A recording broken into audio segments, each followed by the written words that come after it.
20 milyan ayuu qaadanayaa qofka ku jira qolkan cidlada ah 50 cisho wax moobil ah lama ogola qolka waxa dhex yaala 2 sariirood oo keliya nin iyo gabadh isqaba ayaa ka soo qayb galay tartankii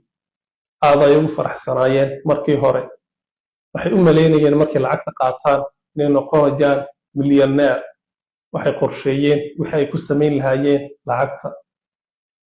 balse markii maalin ka soo wareegtay waa ay daaleen meesha cunto ma taalo waxa la cabayaa biyo iyo sharaab keliya gabadhi waxay bilaabeen inay waqtigii tiriyaan